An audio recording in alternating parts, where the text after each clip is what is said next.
I'm sure you've noticed that there is a distinct booktoker to author pipeline occurring on TikTok. I want to play. Let me in. But it's interesting because now I feel like I've heard of authors before I've heard of their books. And that's really something only social media has been able to give us. But it's also interesting because it creates so much hype. I feel like before a book comes out, like personally, I know I'm super excited for that personal assistant to the morally gray fantasy villain. I think that's going to be so fun. And I don't have to wait until I read it to get excited about it because I've been following Hannah on TikTok for so long. Which brings me to Stacey McEwan. I started seeing her videos like early on into when I was on TikTok. She's like hilarious. She's very deadpan sense of humor. Her main thing that at least what I kept seeing over and over again was like she would do something and make her husband react the way that a book boyfriend should. And I thought that was so funny. Then she wrote this book called Ledge. The whole idea is that our main character is on sort of like a town that is on a ledge in a mountain covered in ice, and so their only way out would be to like jump this chasm situation that nobody can jump, it's way too far. And every year these like mythical, they're like the Bat Boys from ACOTAR, but they're icy and evil, same type of wings, same type of vibes, and every year they drop barely enough supplies for these people to live, and then every year they come and basically take a sacrifice from the population. Beforehand they had been destroying whole homes of people and just taking whoever they wanted whenever they wanted, and so they struck up this deal that every year all the families will stand and they'll put forth their sacrifice. So usually like the parent or the oldest of the children who are left like would take the spot of like head of household, and they would be the offering from the family. And these Glacians, the winged people, they come and they'll pick a couple of them and they'll take them over the chasm into wherever they live. And the idea, at least what we're led to believe, is that they're eaten over there and that the Glacians just eat people. And our main character Dawson, she is like basically head of household for her and a couple of like the girls who live in the town, because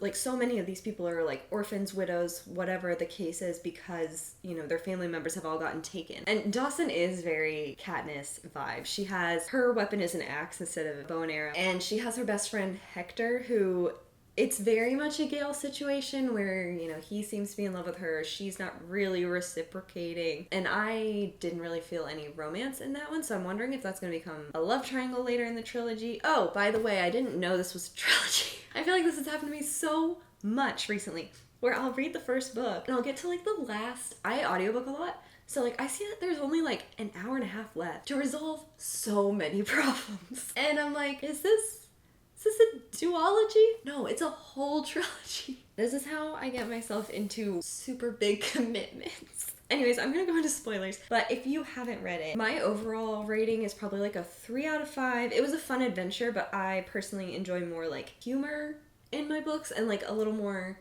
like fun. Whereas this one is, in my opinion, pretty serious, but an interesting adventure. So it's just kind of what you're up for. If you need a palate cleanser, this isn't it, because I don't think the romance is like cutesy fun romance. Oh, I forgot to say this, but you need to know this information. Dawson gets taken and she finds a half Glacian, so half human, half Glacian. And they sort of team up to escape the Glacian stuff. The half Glacian's name is Ryan, and he has some plans for the like Glacian royalty and what he wants to do there. And Dawson becomes a big part of it, not because she wants to, but because some stuff becomes revealed about her personal past that makes her important to both the human and Glacian royalty. Now I'm gonna go into spoilers.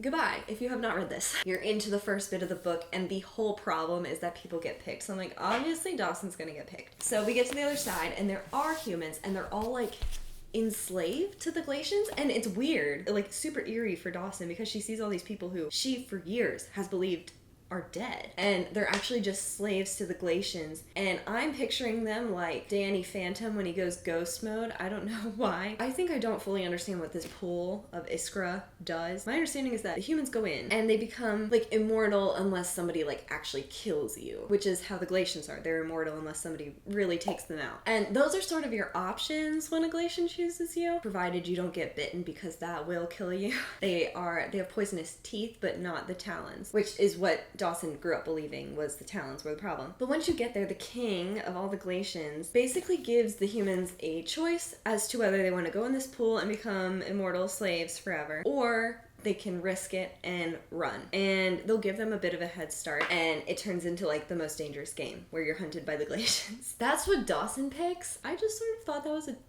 not a great move. Even if you wanted to escape, wouldn't you want some time to scope out the vibes? But, you know, that's what she chooses. And like, to be fair, maybe I was giving too much credit to the Glacians, because when Dawson chose to run, I was like, you are clearly not any type of match for these winged, not fairy, but kind of fae creatures. But she does end up like taking several of them out by herself, which I thought was like almost unbelievable. But I'm sort of getting this like aristocracy vibe from the like pureblood Glacians, where they're maybe arrogant and not as well trained as they think they are, which is, I think, kind of how she could defeat them. Because like, no matter how strong she is, Dawson in my mind is like 5'8", and Glacians have wings, talons, teeth that are poisonous, and they're like at least 6'5". I just don't see how she could take multiples of those down, but I decided to suspend my disbelief for this moment and just let her have the win for that one. And eventually she does get injured, and a Glacian does find her, and that's Ryan, the half Glacian. So he, like Rhysand, can hide his wings. I feel like that is a necessary point for love interests that have wings, is they have to be able to hide them and look human. It's like such a weird stipulation. And Ryan basically helps her hide because he also wants to get away from the Glacians. So he's not going to take her back, obviously, but he's like, we also now can't let other people find us, especially them together, because it'll prove that Ryan's a traitor. And they sort of develop a romance in this book. I mean, it was definitely like, they're definitely a couple. I just didn't feel the like lovey vibes the way I wanted to, but I also don't think that would be consistent with Dawson's character. She's very unsentimental in most ways. I feel like there's some things that she cherishes, but generally she wouldn't be the type to be head over heels for someone. So I think that was where it was lacking a bit for me, was in that relationship, because I think that is where you would have found your comedic relief in this book. I don't want to compare it necessarily to ACOTAR, but because like the wings and he's the villain and all this stuff, like it feels very similar in certain ways. And I feel like Rhysand is funny, and I feel like Ryan could have had that same charisma maybe, and I feel like that would have been consistent with his character, because he has been allowed into the full pureblood Glacian society. Other than a favor to his father, how did he get in there and how did he stay in there? I feel like if he was a bit more charismatic, a bit more energetic personality, that would have explained why he was kept around more. But a lot of his story does explain to us what's happening in the Glacian society, is that it was very, you know, Harry Potter pureblood, mixed blood, and how the purebloods think they're the best. But the problem is they can't really have any more kids. Even though they're immortal, I don't know if I like zoned out during the audiobook part of this. My understanding is that they're immortal, but they're past the point of being able to have more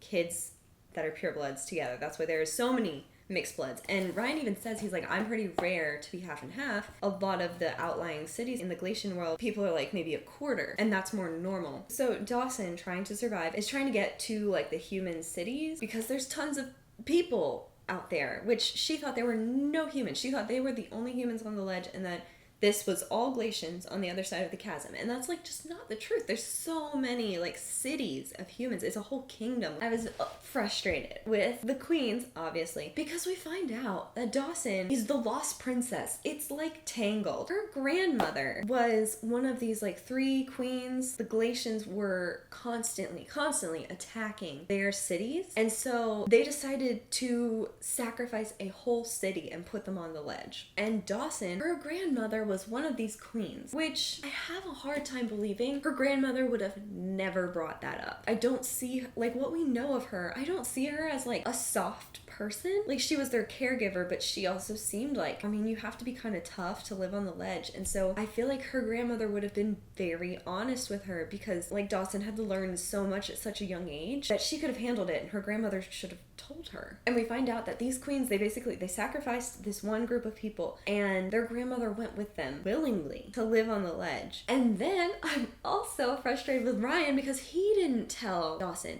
and he knew. Everybody recognizes the last name Saber in this world because they knew, like, her grandmother, the princess. Ryan definitely had some ulterior motives beyond falling in love with her, that he wanted Dawson to be part of this revolution against the Glacians because she would definitely be able to rally the human people, and the queens know that. So when she storms into their castle demanding answers, which was maybe not the best strategy, the queens do try to kill her. And that's also why before Dawson knew who she was, the queens were so nice, like creepy nice. And it's because they feel genuinely guilty about what they did to that group of people. Like, they feel horrible about it. They haven't done anything to change it, but they feel horrible about it. Anyway, we leave that over there, and I think that's something we're going to get into more in book 2. In the meantime, we're focusing more on Ryan's revolution, where he wants to assemble the, like, half-blood, quarter-blood Glacians and take over the full-blooded Glacians, which I feel like isn't a huge ask. If Ryan has the same physical capabilities, like the flying and the strength and all that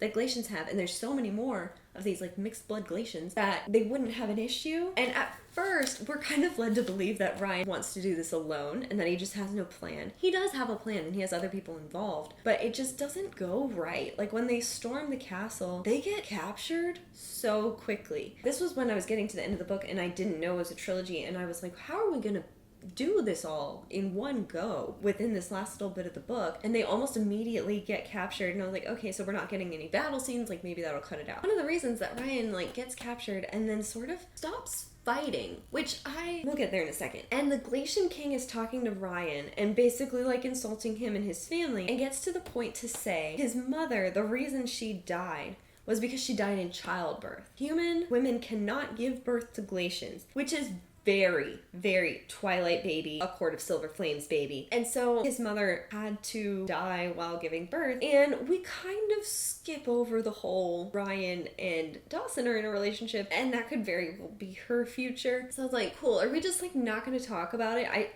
As far as I remember, Dawson doesn't even have any internal monologue about this idea at all. So that's another thing we're probably going to have to fix later. But the problem is, if this is the truth, I feel like Ryan would have been able to parse that out, because there are so many, like, mixed blood Glacians that had to happen somehow. Did he just not know that there were all these human women dying, or, like, what was going on in this situation? But anyway, once they find that out, Ryan, like, gives up. And I know that obviously he's upset about this, but at the same time, like, that happened so long ago. Like, it's a big revelation, but I feel like it shouldn't have been something that shut him down like that. Because I don't necessarily think it was, like, a revelation that would lead him to be like, my whole life is a lie, which is, I feel like, the only point strong enough to get a character, especially a main character, to completely just break off like that. And so he puts up almost no fight when they throw him in the pool of Iskra, and then obviously they throw Dawson in after him. And she knows not to, was it not to breathe in the water, or was it to breathe in the water? It was like the opposite of what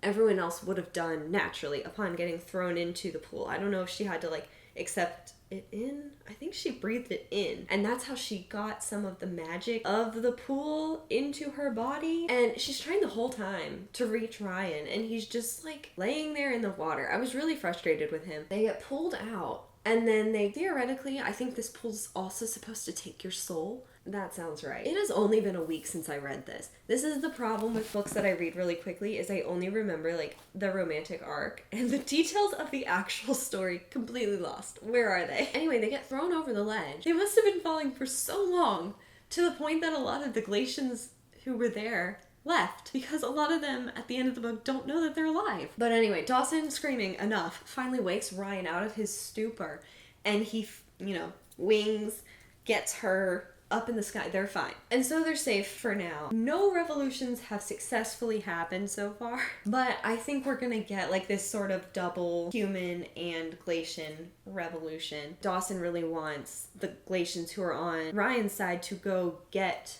the humans and bring them, but they're like, we're gonna need some sort of help with this, some sort of ambassadors, because people are just going to try and shoot them out of the sky and kill them if they try to just come as a delegation of Glacians and be like, trust us, we're nice. No.